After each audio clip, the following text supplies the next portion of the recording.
This was my bathroom 18 months ago, dark, leaky, and definitely not visitor ready.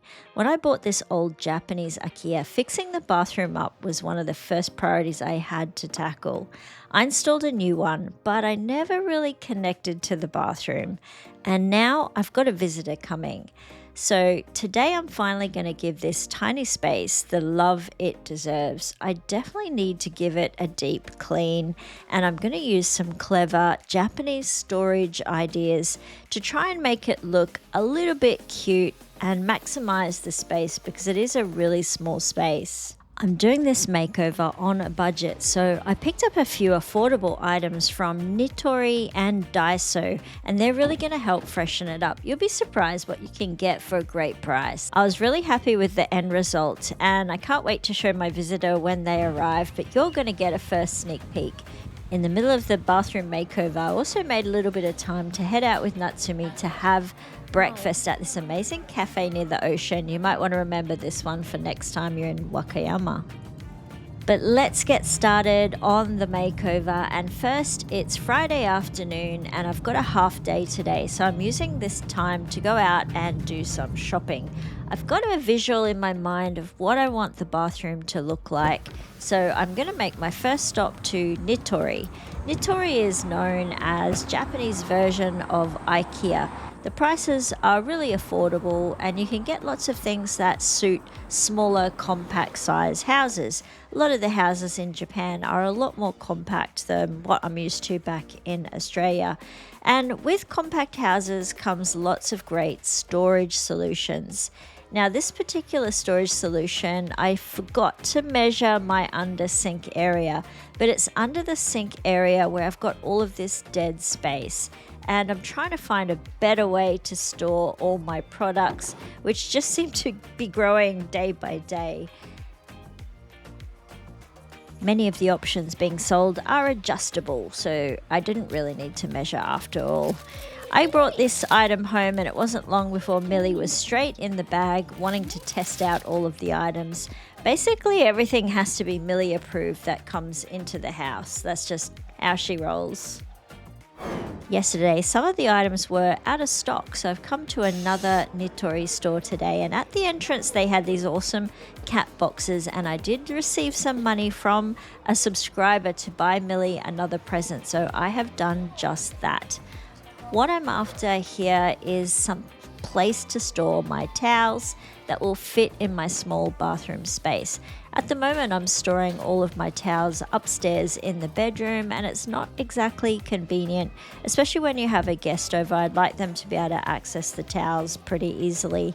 So I'm looking at all these different basket options. Because the bathroom is so white and clinical, I wanted to bring in something earthy or something sort of wood-based. And I know that's not the best in a wet area, but the main area of the bathroom that's not the shower area doesn't get wet at all. So this is the current state of the bathroom. I keep my vacuum cleaner in here, which I've decided to move to the laundry. And I had no actual storage in the bathroom. So, you have to bring a towel in here. I've just got everything cluttered. All my product is up against the mirror. And that's because the bottom storage area just doesn't have any shelves or doesn't make it easily accessible. I mean, compared to what I had, this was the old bathroom. You can see this is a vast improvement on what I was living with when I first moved into the house. In fact, this bathroom was leaking and I had to rip it out straight away. One thing I did install was a fan. The fan stays on 24/7. The problem with that is it collects a lot of dust up the top of the vent. Because it's always sucking the air out of the shower room, it pulls dust into this room when the doors are open. So the whole door area into the shower has become very dusty and yucky. I have already cleaned out the fan in the bathroom here, but I need to get in and clean all of these dusty edges, especially because I have a visitor coming. So enough talking about it, no more procrastination, it's time to get started. And I'm going to start with just giving it a good old vacuum. Vacuuming up the dust is probably the quickest way to get the bulk of it out of the way. Once I've got all those little nooks and crannies vacuumed up, then I'm just going to get a cloth, a wet rag, wet that down, and then I'm just going to get on my hands and knees and wipe everything down. I think that's going to be the most effective way. I don't need to use any chemicals for this because it's really just picking up dust. One of the main interesting things about Japanese bathrooms that I've discovered is that everything is really tightly sealed around the entrance to your bathroom. So Japanese bathrooms are like a wet room. So you go into this wet room, I guess, and you shower in this big room next to the bath. So the seals that run around the wet room are all like this, what you'd see in a refrigerator. So there's multiple seals all the way around the doors and the floor because there's no step up or step down. It's all on the same level. So because of this, I guess it has to be sealed up pretty tight so the water doesn't get out of the wet room, I guess. And while I'm down on my hands and knees, I'm just going to do all of the skirting board, and I may as well just scrub the floors while I'm here. While I was at Nitori, I found this amazing absorbent rubber mat. So I'm going to try that instead of using the fluffy toweling mat. I thought I might give this a go. All you need to do is put it out in the sun every once in a while and let it dry out again. I'm really liking this little blue print. So when I was at Daiso the other day, I was looking for ideas to put on the splashback. I know in America, I think you call it a backsplash. In Australia, we call it a splashback. Opposite, so funny. But this is the tile I ended up going with. I mean, it's a fake tile. It's actually just a sticker, vinyl sticker. But I managed to get this blue, white, and pale sort of pinky purple color. And it sort of matches with the light gray of the bathroom. And I also have some pinky or off dusty pink towels. And I've got blue and white towels. So all of this is sort of creating the color scheme that I'm going for. So these stickers were $1 each, or 100 yen for a pack, and I needed 6 packs, and that's going to be the perfect fit for making this splashback in my bathroom, and it's just going to bring a little bit of color and personality into such a plain white bathroom. I'm pretty happy with how this is turning out. It is a little bit fiddly to get the stickers all lining up, but they're meant to do this, and I think it's going to look nice with a little bit more decoration, and I'll show you that in a second. But living in Japan, I've found that space is a bit of a luxury, and in older homes like in my akiya, every nook and cranny needs to pull its weight. So my under the sink area, I've just shoved things under here and hoped for the best. You know how it goes. Cleaning supplies, backup shampoo, random bits and pieces. And seriously, it just got messy fast and it wasn't working. So finally sorting this out is really exciting, something I should have done a long time ago. It's not expensive and it's not fancy. It's just a few simple things that are going to help me create some order in this chaos. One of the things I love about Japan is how good the Japanese are at maximizing small spaces. All of these items, like these shelving items and stackable baskets, they're really focused on thoughtful design, especially for storing your everyday things. So I really appreciate that the longer I live here. I mean, how perfect is that? Slim little container, fits into the tightest of spots. It's weird, but once I get started on these kinds of housey projects, I find it really comforting. I mean, I procrastinate, but when I finally get to doing it, there's something really satisfying about slowly making your space feel more functional, more peaceful. I think when you move to another country, especially later in life like me, there's this adjustment period where everything still feels a bit temporary. You feel like you're still a guest, but the more I hang up hooks and wipe down shelves and sort out cupboards, the more settled I feel. And I'm not striving for perfection. It's just about making things work with what I have. Sometimes it's a 300 yen basket from Daiso, or sometimes it's just a sticker. It doesn't matter. It just changes the way I look and feel about the area.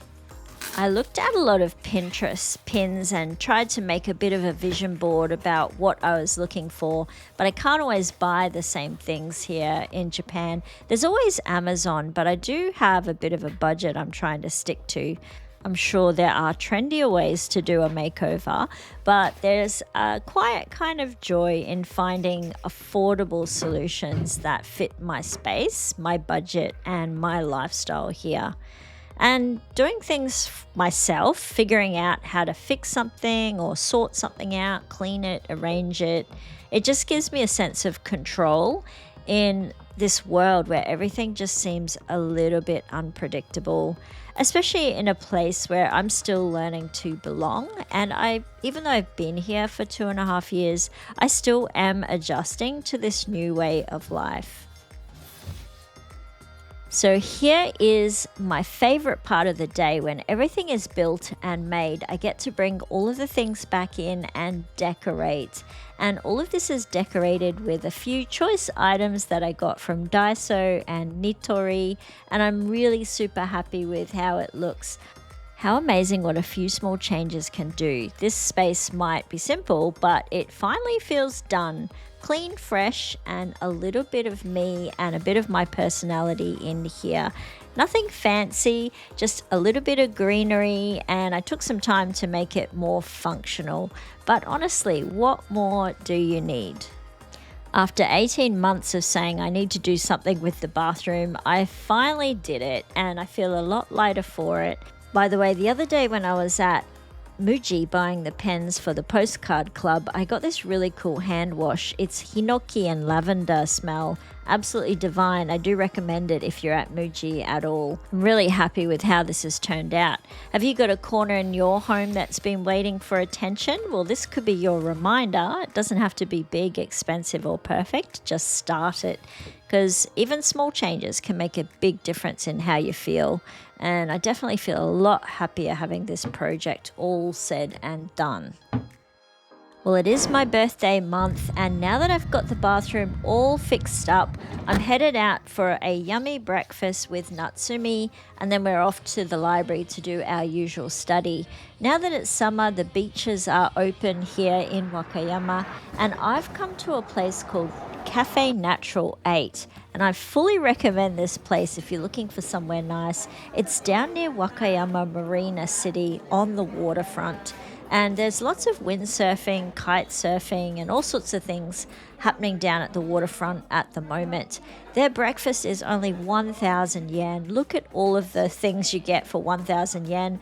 Natsumi ended up going for the fruit and souffle, and I went for the bacon, eggs, and salad. Salad is commonly served for breakfast here in Japan. Delicious coffee. It was a really nice start to the day before we headed off to do our study at the library. This restaurant is also open 7 days a week. The only thing is you might need a car to get here. It's not on any public transport line, but they have 35 car parks available, so that's really convenient. Isn't that good? Journey. And it's like you look through the forest. I don't know why, but I really love this picture. It really struck me.